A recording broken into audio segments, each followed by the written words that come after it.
Welcome back to our Life Group Bible study on the book of Genesis. Tonight we're in chapter 20, so go ahead and open up your Bibles and turn there now. I'm going to start with verse 1 as I usually do. Last week we covered the very interesting story of Sodom and Gomorrah, but now we're going to shift back to our focus on Abraham, and this is going to be Abraham's interaction with Abimelech. So let's read starting with verse 1. Abraham moved south to the Negev and lived for a while between Kadesh and Shur, and then he moved on to Gerar. While living there as a foreigner, Abraham introduced his wife Sarah by saying, "She is my sister." So King Abimelech of Gerar sent for Sarah and had her brought to him at his palace. But that night God came to Abimelech in a dream and told him, "You are a dead man, for that woman you have taken is already married." But Abimelech had not slept with her yet, so he said, "Lord, will you destroy an innocent nation? Didn't Abraham tell me she is my sister?" And she herself said, "Yes, he is my brother. I acted in complete innocence. My hands are clean." In the dream, God responded, "Yes, I know you are innocent. That's why I kept you from sinning against me and why I did not let you touch her. Now return the woman to her husband, and he will pray for you, for he is a prophet. Then you will live. But if you don't return her to him, you can be sure that you and all your people will die." I have no idea how this could happen a second time. Okay, so Abraham pulled this same stunt with Egypt and with the Egyptian Pharaoh. And yet apparently he didn't learn his lesson, and he does it again. And so out of fear, out of concern for his own personal safety, he refers to Sarah, his wife, as his sister. So if anyone finds her too extraordinarily beautiful and wants to kill him for it, that they won't do that. They'll just take her from him. I have so many questions here. One of the questions is just how well did Sarah keep her beauty? Like, I mean, how extraordinarily beautiful is she now in like 90 years old? Most scholars believe she was at least in her mid-80s, if she wasn't in her 90s at this point. So, like, what in the world? Is she like the hottest 90-year-old woman that's ever lived? It's just very fascinating to me that Abraham was still so worried that she was going to be taken from him. But even worse is, like, how can he do this? And so the first point that I want to bring up a couple points from this short section I read. But the first one is point number one: Abraham is no Jesus. Abraham is no Jesus. Jesus tells us, well, first of all, we know that Jesus laid down his life for his bride. He laid down his life for the church. He died for us. He was willing to put his money where his mouth is. And he said he loved us. He said he would always take care of us. And he laid down his life and died for our sins so that we could be a new bride, a bride washed away of all sins, a pure and holy bride presented before the Lord. That's what Jesus did for us. And he calls us to do the same. Ephesians tells us very clearly that we are supposed to lay down our lives for our spouse and love them like that. And obviously, Abraham did not do that. He didn't lay down his life down. I don't even know that he was in that much danger. Now, Abraham lived in a much more dangerous time than we live. But at the same time, between her age, but also between the power that he had, between God's protection, really, did he really think that it was that much a danger that he had to call her his sister? It's very disappointing.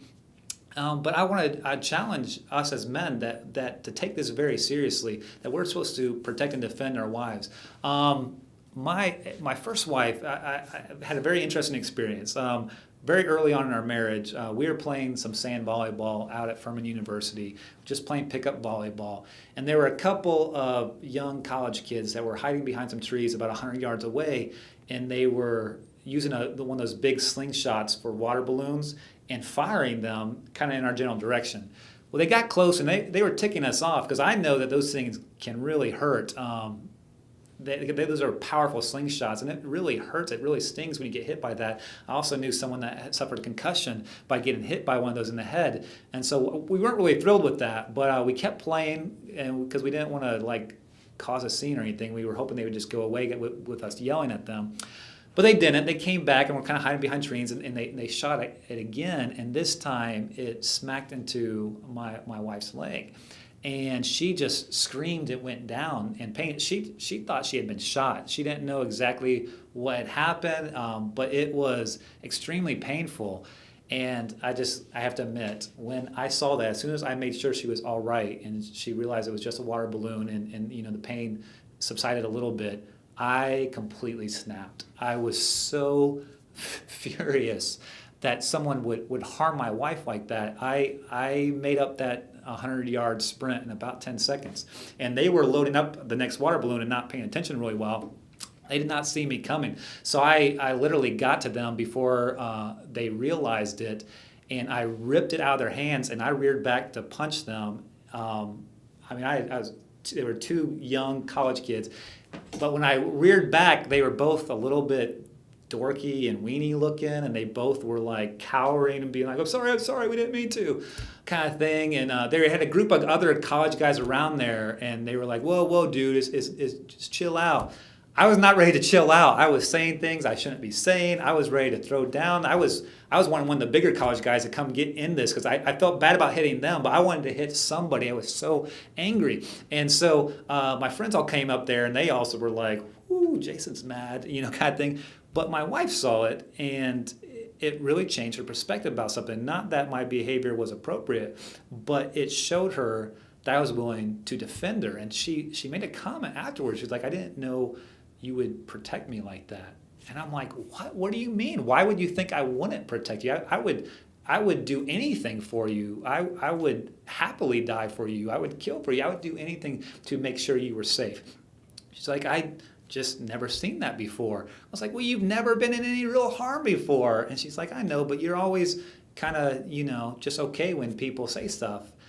And I realized then that for her, she wasn't sure I would protect her because I hadn't been protecting her when people were teasing her. Because that was just my group of friends. We loved to tease each other. I was the worst. I would tease everyone and give them a hard time, and I would tease her, and I would allow other people to tease her also. And I realized then, because I had allowed that, she wasn't sure that I was protective of her. And that changed my mindset. I realized that I needed to defend her better. And I just want to challenge all the men out there.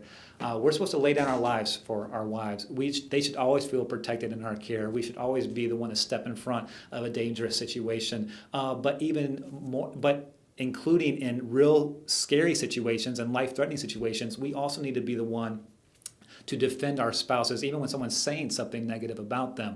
We should not allow our kids to say bad things to our spouse.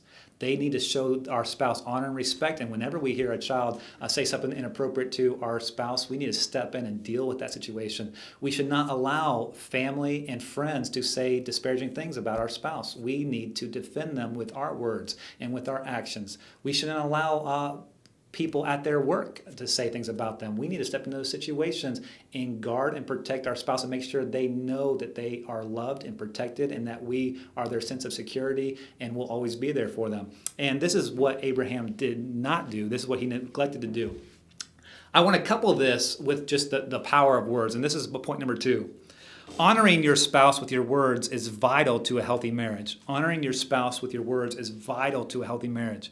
Now, obviously, we don't see Abraham say a lot about his spouse, but he did say one thing. He said, he told her to tell other people that you are my sister. So he gives her a label that is very secondary to a spouse. He does not give her the proper label that she deserves and she's owed. And that is very damaging. And the power of words, when you tell your spouse that they are this or that, they're going to own that thing. You are their mirror. They trust you more than they trust other people. And so when you say disparaging things about your spouse, you are really bringing them down. But whereas if you speak life into them, you're going to revolutionize your marriage. I truly believe that with the right communication and the right encouragement and building up, that you can literally make your spouse be the person that you want them to be. By communicating, this is what I need from you, this is what I need to hear from you, this is how I would love you to be, but also saying, hey, you're a woman of integrity, you're a man of integrity, you are hardworking, you are beautiful, you are handsome, but you are speaking those things into them. They will blossom and grow into those things that you are speaking into them. This is a biblical principle that when you speak life into someone, that they blossom into that and they reach a higher potential with the way you treat them. And so this is huge, and because we are constantly fighting an enemy that is seeking to destroy us and break us apart and constantly get us down, we need to be aware of the fact that Satan is constantly sowing discouragement and causing us to be insecure and think less of ourselves. And it is our job as spouses to be Jesus to one another and to build each other up and prevent the enemy from winning that way. It never ceases to amaze me how insecure some people are about them, and how much lower they think of themselves than they should. When I was dating my wife, Amanda, we had this conversation, which I do not encourage any of you to have this conversation. This was not a wise conversation, but we started talking about rankings on a scale from 1 to 10 in the area of beauty, of good looks. And I asked her, what would you give me? And she gave me a ridiculous high number, and I just started laughing at her. I was like, come on, no, seriously, give me the real number. She wouldn't waver from that high number, and I just kind of rolled my eyes. Obviously, it didn't make me think, obviously I didn't hate that number that was really high, but it was funny to me. But then I asked her, what would you give you on a scale from 1 to 10, on a scale of beauty, 1 to 10, what would you give yourself? And she was like a 5, and I was like, oh, okay, no, seriously, what would you give on a scale from 1 to 10? Be honest with yourself. How beautiful do you think you are? And she was like, no, seriously, I'm a 5. And I don't know what, I couldn't stop giggling. All right, that's probably not the best reaction, but I just started laughing at her. I was like, a 5? You are so gorgeous. You are extremely beautiful. Everyone tells me how I went way out of my league in dating you, in the looks department, way out of my league. You are gorgeous. How can you even say the words that you're a 5? But, I still don't know if she believes she's a 5. That's extremely low. But she really doesn't see herself as extremely beautiful. She has this negative self-image, and so many people do. Even people that come across as extremely arrogant. It's usually because they have some kind of deep-rooted insecurity where they pump themselves up so much because they're insecure. We need to be healthy mirrors and speak life into one another because, like I said, the enemy is constantly trying to bring us down, and especially to your spouse, you need to build them up. All right, last thing I want to point out is point number 3 for this section. Innocent people are often hurt by consequences of sin. Innocent people are often hurt by consequences of sin. What is sad about the situation is that Abimelech really didn't do anything wrong. As a king at that time period, all the kings had multiple wives, and there was nothing wrong with taking on a new wife like this culturally. And he was told that Sarah was Abraham's sister, and so she was available. And Sarah didn't put up any fight, and Abraham didn't put any fight. So he didn't do anything wrong here. But because Abraham did something wrong and sinned here, as a result, Abimelech is being told by God that, God is going to bring a curse on him and wipe his family out and all that kind of stuff. And so he's facing very serious, dire consequences as a result of Abraham's sin, not his own. But that is the nature of sin. You can't control the nature of you can't control the consequences of sin. You can't keep it contained. It's a fire. It's like a wildfire that gets out of control very quickly. And so when you sin, you are not just harming yourself. You are harming all the people around you also, including innocent people, innocent kids, innocent spouses, innocent friends and family members. You're the one. Think about it. When a CEO starts embezzling money, who really is the one that it's hurt? It's the company that falls and all the regular employees. It's a trickle-down effect. Your sin has devastating, outreaching consequences. I don't know how useful that fact is, because sadly enough, most people who are willing to sin are so self-focused that they're not willing to think about those consequences. Now, maybe if they had all the consequences that were going to happen laid out in front of them, they would choose not to do that sin. But just the nature of sin, it turns your focus into yourself, and you're almost incapable of seeing outside of yourself to those kind of consequences. But this is what happens. So innocent people do get hurt by your sin. So if at all possible, keep that in mind when you're making a decision if I do this, what are going to be the implications? Who is going to be harmed? Who is going to be hurt? All right, but let's keep reading now. I'm going to take up with verse 8. Abimelech got up early the next morning and quickly called all his servants together. When he told them what had happened, his men were terrified. Then Abimelech called for Abraham. "What have you done to us?" he demanded. "What crime have I committed that deserves treatment like this, making me and my kingdom guilty of this great sin? No one should ever do what you have done. Whatever possessed you to do such a thing?" I love that Abimelech calls Abraham out on this, and we should too. When we are harmed by consequences of sin, especially by a fellow believer, we should go right up to them and say, "What were you thinking? How can you do this? How can you not consider the implications of your sin here? Why would you do this to me?" Call them out for it. Abraham replied, "I thought, this is a godless place. They will want my wife and will kill me to get her. And she really is my sister, for we both have the same father but different mothers. And I married her. When God called me to leave my father's home and to travel from place to place, I told her, 'Do me a favor. Wherever we go, tell the people that I am your brother.' Then Abimelech took some of his sheep and goats, cattle, and male and female servants and presented them to Abraham. He also returned his wife Sarah to him. Then Abimelech said, 'Look over my land and choose any place where you would like to live.' And he said to Sarah, 'Look, I am giving your brother 1,000 pieces of silver in the presence of all these witnesses. This is to compensate you for any wrong I may have done to you. This will settle any claim against me, and your reputation is cleared.' Then Abraham prayed to God, and God healed Abimelech, his wife, and his female servants, so they could have children. For the Lord had caused all the women to be infertile because of what happened with Abraham's wife, Sarah." All right, I want to kind of address the big picture here with this whole Abimelech scene and how God handles it and the response. First of all, there's a little bit different situation than the one with Pharaoh. Sadly, from the text and the textual evidence, it seems that Pharaoh actually made Sarah his wife and probably lived like that for a period of time, which is devastating to think that Abraham would allow his wife to be taken that way and that Sarah had to be in a situation. I just imagine that caused some serious marital problems and some resentment and bitterness there. This situation is a little bit different, although I'm sure Sarah still has some bitterness about the way she was just flippantly handed over. But God intervenes before Abimelech actually has any kind of intercourse with Sarah. And this is significant. I really think there's a particular reason why God stepped in this way. Now, God might have just done it out of grace and love, but I also think that he was protecting his own name and his own legacy because God had already promised Abraham a son. Said that that son would happen, about 9 months ago, about a year from now.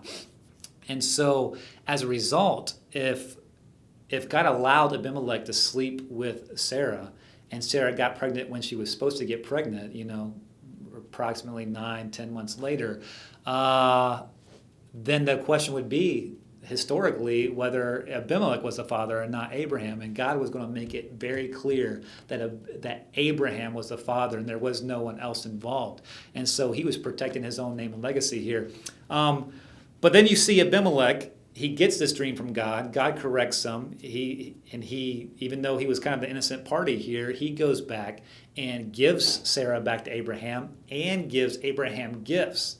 And it says, I just want to make sure that there's no hard feelings here. Nothing is wrong. Here, take this. You can sense a little bit of bitterness because he kind of takes a pot shot at Sarah and says, I'm giving this money to your brother here. And he senses a little bit of bitterness there. But he makes things right. He restores the relationship even though he wasn't the guilty party. And so this is the point number 4 that I want to bring with you. And the last point I want to wrap this chapter up with. We need to make it right even when it's not our fault. We need to make it right even when it's not our fault. As followers of Christ, we have to give up our rights. When we laid our hearts at the cross, at Jesus' feet, we basically turned over control of our life and the way we would live that life. Now we get eternity with Christ as a reward. So it's a pretty awesome reward. We get the Holy Spirit and the strength and power that comes from that. We get the blessings of God, but when we gave our heart to Jesus, we basically said, this is my life, it's yours to do with as you wish, and I will do whatever you say to do. And one of the things that God has told us to do is forgive, even when people haven't asked for forgiveness. We're supposed to forgive over and over again. We are supposed to let the Lord take vengeance and not ourselves. And we are supposed to love our enemies. We're supposed to love our neighbors. We're supposed to show love to everyone and be encouraging and speak positively. So this is what we've been challenged to do. Now, Abimelech was wronged here. All right, he was mistreated. He was lied to. He was put in a very dangerous situation without it being his fault. And yet he knows that to make things right, he has to be the one to address Abraham and restore Sarah to him. And he even gives gifts because he wants to be above board in everything. And it restores relationship. And as a result, Abimelech gets blessed by Abraham. This works across the board. Even if you're the one that was spoken badly about or wronged or stolen from or, weren't the main inflictor of pain and suffering, it doesn't matter. We're not given the right to allow relationships to be broken and unrestored. We're supposed to do everything we can in our power to restore relationships and bring healing and unity, especially among believers, but even towards the people that aren't believers. Years ago, while I was working for the church, years and years ago, I had a lady come up to me, and I always greeted in the lobby. I've always done that. I do that now. I've always kind of greeted in the lobby and try to shake as many hands as possible and give hugs and that kind of stuff. Well, I had an older lady come up to me, and she just approached me, and she was like, "Why don't you like old people?" I didn't know what to say. I didn't know what she meant. I didn't know where she was coming from, and I was like, What do you mean don't like old people? I was like, yeah, I want to know why you don't like old people. I was like, why do you not think I like old people? It's like, because you never talk to old people. You only shake hands of young people and you only interact with them. Now, in my mind, this was just like the biggest bunch of baloney. Like, this was just so wrong to say because, and I don't even know how this came about, like why she would get that perception, because in my mind, I'm like always greeting old people. Some of the people, the older people in the church were some of my favorite people, and I always would have to give them their hugs and their kisses, and we would interact with them, and it would just, I thought if anything, I showed more love to the older generation. And so I didn't know where this lady was coming from, and it was, in the sense of defensiveness, I could feel it right under the surface. It was very difficult to keep my mouth shut and not defend myself and say that's not the case and provide examples of evidence that I don't do that. But I was like, I'm so sorry you feel that way. I don't dislike older people at all. I love all people. I'm sorry I've come across that way. I will try not to come across that way. And so the next couple of weeks, I was bound and determined I was going to say hi to this person, because I think the source of it was she just felt like she wasn't said hi to enough, which was odd because I said hi to her all the time, but she seemed to ignore me. I don't know if she had a hearing problem or if she was just trying to be stubborn, but I said hi to her all the time and didn't get much response to her. So that was my perception, but I went out of my way. And sure enough, I would say hi to her, and she would ignore me and walk right by me. But I would literally take a little circle around her, get right in front of her and be like, "Hi, how are you doing this morning? It's so good to see you." And it was frosty at first, and she felt like I was just doing that. But over time, month after month, she couldn't deny the fact that I was showing her love and care, and she warmed up to me, and I became one of her favorite pastors on staff. I could have handled that a different way. And I have certainly handled things in a different way in the past and been very defensive and been perfectly okay with not restoring the relationship. But what did it cost me? What did it cost me to just go out of my way and be nice? It didn't cost me anything, and it restored the relationship, and it allowed bitterness in her to be healed, even though she wasn't the one making the steps to heal it.